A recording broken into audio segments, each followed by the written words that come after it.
Malayalam big boss season 7 ലൈവിൽ ഇപ്പോൾ നടന്നുകൊണ്ടിരിക്കുന്ന അനുമോളും നൂറയും കൂടെ സംസാരിച്ചുകൊണ്ടിരിക്കുകയാണ്.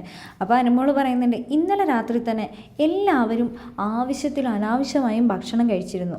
ആ ഒരു മാവ് കുറച്ച് മാറ്റി വെച്ചിട്ടുണ്ടായിരുന്നെങ്കിൽ ഇന്ന് നമുക്ക് രാവിലെ എല്ലാവർക്കും ഭക്ഷണം കഴിക്കാമായിരുന്നു എന്ന് അനുമോൾ നൂറേനോട് പറയുന്നുണ്ട്. ഇന്നലെ രാത്രി തന്നെ ജിഷൻ ചേട്ടൻ എന്തൊക്കെ ഉണ്ടാക്കി, ഭൂരി ഉണ്ടാക്കി, അത് 4, 5, 6 വെച്ചിട്ട് ഉണ്ടാക്കി. ഇന്നലെ ജിഷൻ ചേട്ടൻ ഒന്ന് ചിന്തിച്ചുകൂടായിരുന്നില്ലേ നാളെ രാവിലെ നമുക്ക് ഫുഡ് കഴിക്കണമെന്ന്.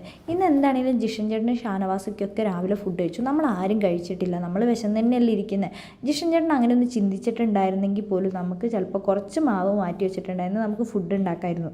ഇവിടെ ഞാനൊരു പ്രശ്നത്തിന് വേണ്ടിയിട്ടല്ല, ഒനീലേട്ടൻ എന്നോട് പറഞ്ഞിട്ടാണ് ഞാൻ ആ കാപ്പിപ്പൊടി എടുത്ത് എല്ലാവർക്കും കോഫി ഇട്ട് കൊടുത്തതെന്ന് പറയുന്നുണ്ട്. ഇനി എൻ്റെ ജന്മത്തിൽ ഞാൻ ബിന്നിയുടെ കൂടെ കിച്ചണിൽ കയറില്ല, അത് ഞാൻ ഉറപ്പിച്ച കാര്യമാണ്.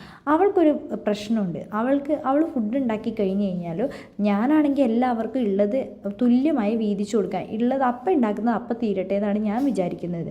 പക്ഷേ ബിന്നി അങ്ങനെയല്ല, എല്ലാവർക്കും ശകലം കൊടുത്തിട്ട് ബാക്കിയെടുത്ത് മാറ്റി വെക്കുകയാണ് ചെയ്യുന്നത്. മട്ടൻ കറി ഉണ്ടാക്കിയ ദിവസം അവൾ അങ്ങനെ തന്നെയാണ് ചെയ്തത്. ഞാൻ മാറ്റി വെക്കാൻ സമ്മതിച്ചില്ല. ഉള്ളത് എല്ലാവർക്കും നമുക്ക് റേഷൻ വരുന്നതല്ലേ, ഉള്ള സാധനങ്ങളെല്ലാം എടുത്ത് നമുക്ക് ചിലവാക്കാനുള്ളത് തന്നെയല്ലേ. നമ്മളിവിടെ ആർക്കും എടുത്ത് വെക്കേണ്ട ആവശ്യമൊന്നുമില്ല. ഇവിടെ എല്ലാം എടുത്ത് മാറ്റി വെക്കാൻ, നാളത്തേക്ക് എടുക്കാമെന്നൊക്കെ പറഞ്ഞുകൊണ്ട് മാറ്റിയാണ് വെക്കുന്നത്. അങ്ങനെ ചെയ്യേണ്ട ഒരാവശ്യമില്ല. അതുകൊണ്ട് ഞാൻ അന്ന് അങ്ങനെ പറഞ്ഞതും കൊണ്ട് എന്നോട് കുറച്ച് ദിവസം മുഖം വീർപ്പിച്ചുകൊണ്ടാണ് നടന്നത്. എന്താണെങ്കിലും ബിന്നീൻ്റെ കൂടെ ഇനി കിച്ചണിൽ കയറാൻ എനിക്ക് ഒട്ടും താല്പര്യമില്ല, എനിക്ക് മതിയായി തന്നെ അനുമോൾ നൂറേനോട് പറയുന്നുണ്ട്. അപ്പം നൂറ അനുമോളോട് ചോദിക്കുന്നുണ്ട്, നീ ഇന്നലെ രാത്രി ഷാനവാസയ്ക്കും അതേപോലെ തന്നെ ജിഷൻ ചേട്ടനും അങ്ങനെ കുറേ ഫുഡ് ഉണ്ടാക്കി കഴിഞ്ഞപ്പോൾ നീ കിച്ചൺ ടീമിൽ ഒരംഗമല്ലേ, നിനക്ക് പറഞ്ഞുകൂടായിരുന്നില്ലേ നാളത്തേക്ക് ഫുഡ് ഉണ്ടാക്കാനുള്ളതാണ്, അത് അത്ര എടുക്കരുതെന്ന്. എനിക്കങ്ങനെ പറയാൻ പറ്റില്ലായിരുന്നു, കാരണം അവിടെ ഒനിൽ ചേട്ടൻ ഉണ്ടായിരുന്നു.